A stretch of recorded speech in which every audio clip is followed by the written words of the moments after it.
39 లక్షలది 50 లక్షలు, 45 లక్షలు, 50 లక్షలు జనవరి ఫిబ్రవరికి ఎట్లా అవుతాయి? అంతమంది ఎలిజిబిలిటీ ఎట్టుండే వాళ్ళు ఎట్లా వస్తారు? లేదు. ఆయన కండిషన్ సప్లైలో జగన్మోహన్ రెడ్డి గారేమో అర్హత ఉన్న వాళ్ళకు శాచురేషన్ బేసిస్ మీద జల్లెడబట్టి మరీ వెంటాడి ఇస్తే ఈయన జల్లెడబట్టి తీసేసే వాళ్ళని తీసేసి 1 కోటి మందికి 10 మందికో, 1 కోటి మంది 50 లక్షల మంది ఉంటే ఒక 100 మందికో 10 మందికో ఇట్లా ఇచ్చేసి ఇదిగో నేను ఇచ్చాను. అది కూడా ఎప్పుడు లాస్ట్ సీజన్ అయిపోయే టైంకు, సో దట్ నేను అన్నీ చేశానని చెప్పడానికి.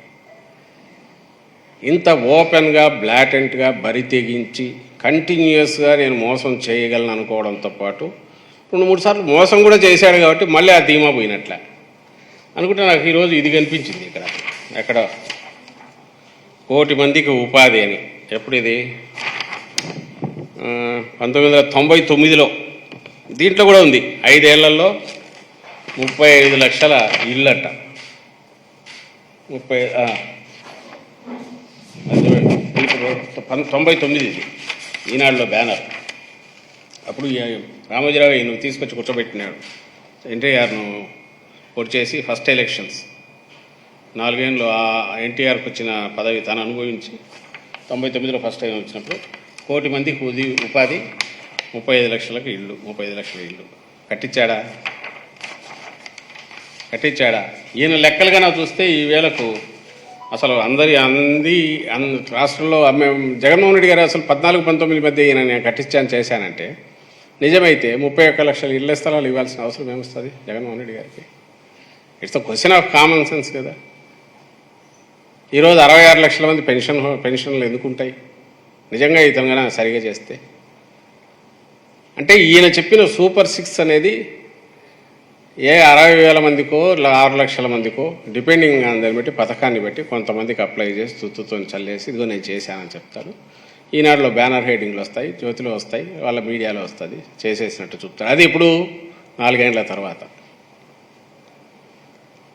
ఈరోజు మళ్ళీ ఈ అబద్ధపు హామీలు ఎత్తుకొని వచ్చాడు. సేమ్ పెన్షన్లు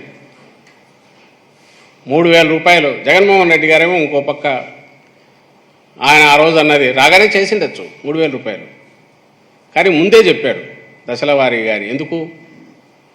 కష్టం అనేది తెలుసు కాబట్టి 2,000 నుంచి 3,000 ఖచ్చితంగా చేస్తూ వచ్చాడు. ఈరోజు మేనిఫెస్టోలో కూడా నేను గుర్తు చేస్తున్నా 3,000 నుంచి 3,500 ఏదో 2 విడతల్లో అని చెప్పొచ్చు. చాలామంది అదే సజెస్ట్ చేశాం. అది డేట్ చెప్పడం ఎందుకు 2 విడతల్లో అంటే, లేదు మనం చేయాలంటే నా అంచనా ప్రకారం ఇప్పుడున్న దాంట్లో అన్ని ఆర్థిక పరిస్థితులన్నీ చూసుకుంటే 28-29కి చేయగలం అనేది ఆయన ఆలోచన. ఈయన రైడర్ ఏంటంటే ఈయన జగన్మోహన్ రెడ్డి గారిది అంటే కండిషన్ సప్లైలో ఒకటి అయితే ఆర్థిక పరిస్థితి చూసుకోవాలి అనేది అదొక్కటి ఉంటుంది. వెసులుబాటు వస్తే ముందే చేసేస్తారు. వెసులుబాటు వస్తే దానికి ముందే చేస్తారు. వెసులుబాటు ఉంటే అది అవసరము, దానివల్ల పేదల జీవితాలు మరింత మెరుగవుతాయి, లేదా తాను మొదలుపెట్టిన పథకానికి కొనసాగింపుగాను అనుసంధానంగాను ఇది చేయాల్సి వస్తుంది, దీనికి ఇంత ఖర్చు అవుతుంది అనుకుంటే కూడా ఏమాత్రం వెనుకాడకుండా దాన్ని చేసేస్తారు జగన్మోహన్ రెడ్డి గారు.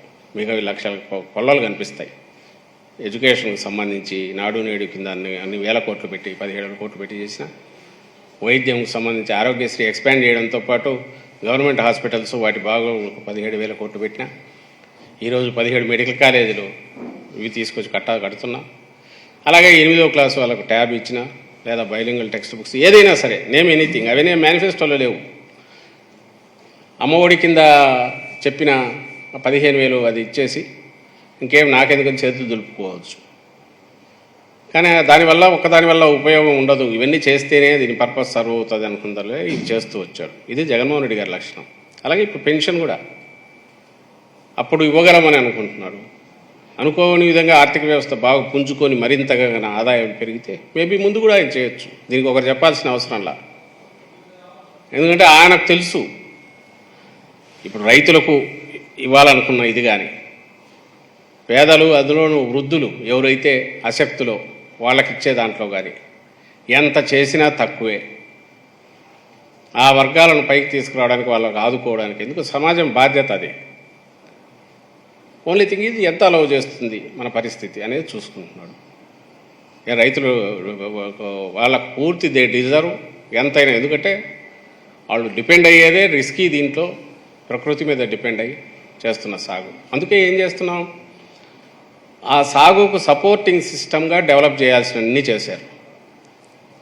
అలాగే దానికి సంబంధించి ఏమొచ్చినా ఒక క్యాలెండర్ పెట్టుకొని వాళ్ళ బడ్జెట్ వాళ్ళు ప్లాన్ చేసుకోవడానికి, అది ఇన్పుట్ సబ్సిడీ కావచ్చు, ఆ సీజన్ ఎండ్ అయ్యేలాగానే ఇవ్వాలి, లేదా ధాన్యం సేకరణలో జిఎల్టీ ఛార్జెస్ కావచ్చు, గన్నీ బ్యాగ్స్, లేబర్, ట్రాన్స్పోర్ట్కి సంబంధించి. ఇంకోరైతే దానికి గ్రాండ్గా అనౌన్స్ చేసి ఒక స్కీమ్ పెడతారు, బోనస్ కిందను. మేము కూడా చెప్పాం బోనస్ కింద అనౌన్స్ చేయొచ్చు కదా సార్, ఇది ఎవరికి అర్థం కాదు, తెలియదు. ఎందుకంటే క్వింటాల్కు 80 రూపాయల నుంచి 100 రూపాయల దాకా వస్తుంది అడిషనల్గా. దాన్ని 60 రూపాయల బోనస్ అని చెప్పి గ్రాండ్గా ప్రకటించుకోవచ్చు. కానీ అట్లా చేయట్లా. మన బాధ్యత చేయగలిగిన చోట చేస్తామన్న చోట చేస్తూ వస్తున్నాం. ఇన్సెంటివ్ చేయాల్సిన చోట చేయాలని చేస్తున్నారు జగన్మోహన్ రెడ్డి గారు. ఇవన్నీ అందులో ట్యాబ్ లాంటివో ఇట్లాంటివో ఇవన్నీ కూడా ఈ సీజన్ పెట్టుకోవచ్చు, నెక్స్ట్ ఎలక్షన్లో కాదు. అది మన బాధ్యత.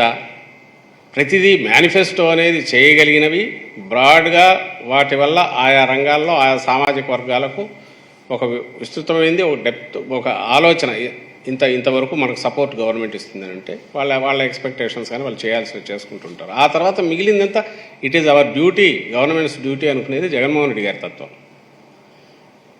చంద్రబాబు నాయుడు గారిదేమో అసలు ప్రజలతో మనకేం సంబంధం, ఎన్నికలు వస్తే ఎడాపెడా హామీలు ఇచ్చేద్దాం, అందులో ఒక్కటే అమలు చేయాల్సిన అవసరం లేదు, ఒకవేళ చేసినట్టు కనపడాలన్నా లాస్ట్ 4 నెలల్లో అందులో 5%, 10% చేసినట్టు కనిపించి మళ్ళీ ఎన్నికలకు మరిన్ని హామీలకు పోతాం.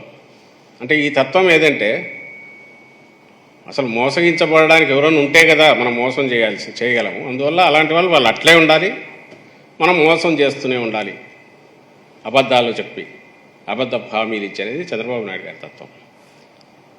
అందులో భాగంగానే ఇప్పుడు పెన్షన్లది కూడా అదే. మీరు ఈరోజు చూశారు, పెన్షన్లు 3000 నుంచి 4000 అన్నారు. నీ 3000 కాదు, నువ్వు ఇచ్చిన 1000 రూపాయలు వాటికి సంబంధించి నువ్వు ఇచ్చింది ఎన్నికల వరకు 2 నెలల క్రితం ముందు వరకు, 19 ఎన్నికల 2 నెలల ముందు వరకు కూడా నువ్వు ఇచ్చింది 1000 రూపాయలే. ఆ 1000 రూపాయలకు ఎన్ని ఇబ్బందులు క్రియేట్ చేసేవాళ్ళో, ఎన్ని నెలలకు ఒకసారి ఇచ్చేవాళ్ళో, దానికోసం ఎంత తిప్పుకునేవాళ్ళో. నీ 1000 రూపాయలు లేకపోయినా పర్లేదు, న్యూసెన్స్ అనుకునే అనికి జనమే తప్పుకునేట్టు మనం మీకు వీడియోలో కూడా చూపించాను ఎన్ని కష్టాలు పడాల్సి వస్తుందో నెల తిరిగేసరికి ఆ పెన్షన్ల కోసం. అవి కూడా ఎంతమందికి ఇచ్చారు? తక్కువ మందికి ఇచ్చారు. కొన్ని ఇచ్చేది సరిగా ఇచ్చారా?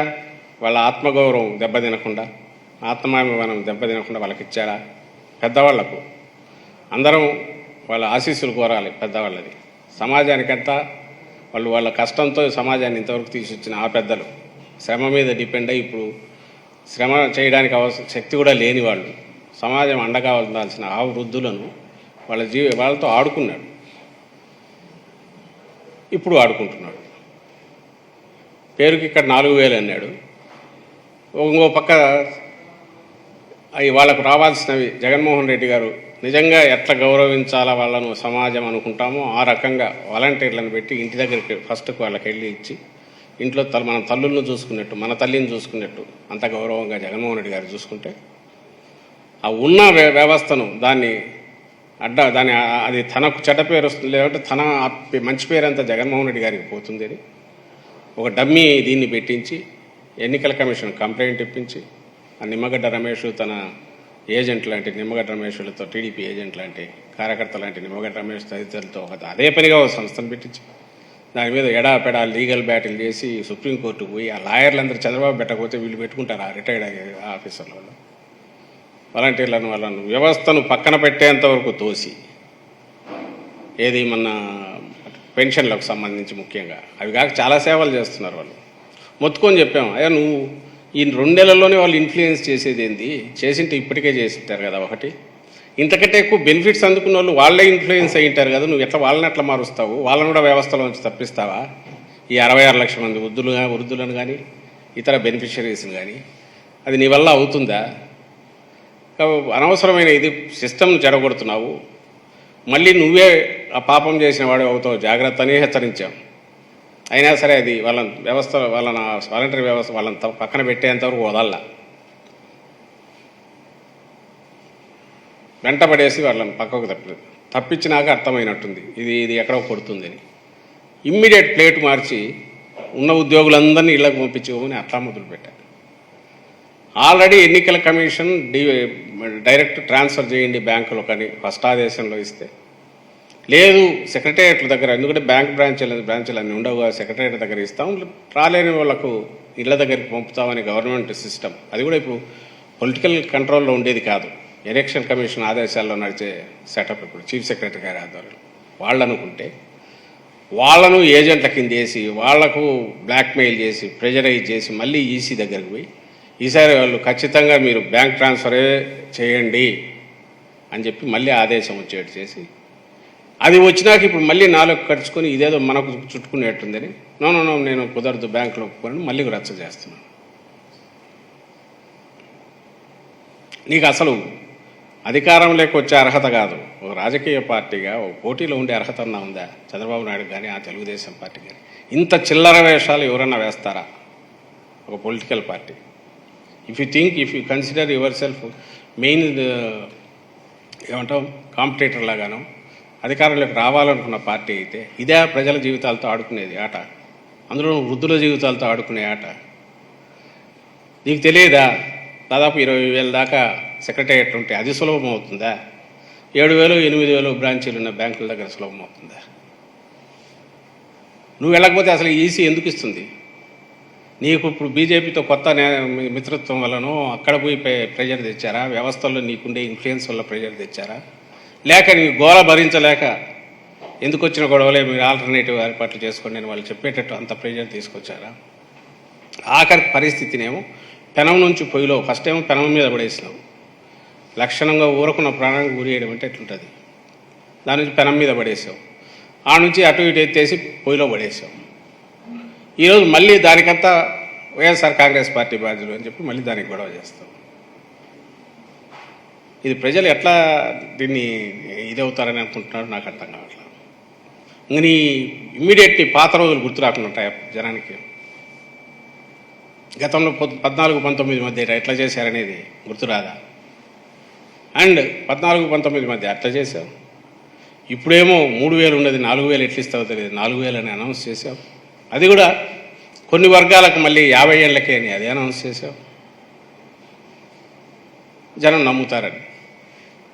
నువ్వు ఇస్తే ఏమవుతుంది, నువ్వు వస్తే ఎట్లుంటుంది అనేది మళ్ళీ ఒకసారి ఫ్యూచర్ మళ్ళీ అధికారం లేక పొరపాటున అధికారం లేక కాదు, మీకు ఓటు వేయడం అంటే మళ్ళీ 14-19 మధ్య ఉన్న నరకం ఆ చీకటి రోజులు మళ్ళీ తెచ్చుకోవడమే.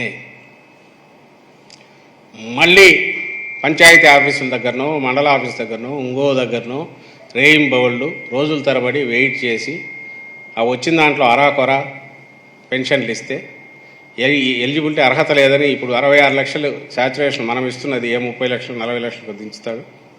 అవి కూడా కోత పెట్టి రోజుల తరబడి తిప్పుకొని నీ పెన్షన్ వద్దు ఏమొద్దు అనుకునేంతవరకు తోసుకుంటా అప్పుడు చేతిలో పెడతాడు. అది ఇట్లా ఉంటుంది అని పాత రోజులు గుర్తు చేసే రకంగా చేసుకున్నాడు. ఇంతవరకు ఈ పూర్తి పాపం నేరం ఆయనది, చంద్రబాబు నాయుడుది, ఆయన పార్టీది. వాళ్ళ ఆలోచన ఏదైతే వికృతమైన ఆలోచనలు ఏవైతే ఉన్నాయో వాటి పరిణామమే ఈరోజు ఇప్పుడు పెన్షనర్లు వృద్ధులు పింఛన్దారులు వాళ్ళ పడుతున్న అవస్థలకు కారణం. దీంట్లో ఏమాత్రం ఇది పెట్టుకోవాల్సిన అవసరం లేదు. అలాగే వాలంటీర్లకు సంబంధించి అనౌన్స్ చేశాడు, వాలంటీర్లను కొనసాగిస్తాం, 5,000 10,000 చేస్తామని. ఎవరు వస్తారు అక్కడ వచ్చేది మళ్ళీ జన్మభూమి కమిటీలు వస్తారు, వాళ్ళకు 10,000 ఇస్తారు. ఈ వాలంటీర్లు ఎందుకు కొనసాగిస్తాడైనా అంటే వెనక్కు 2014లో తన పూర్తి విశ్వరూపం ఏదైతే చూపించాడో 19లో దించినందుకు తనను అంత అవమానకరంగా దించిన రాష్ట్ర ప్రజల మీద ఆయనకు చంద్రబాబు నాయుడుకు ఎంత కసి ఉందో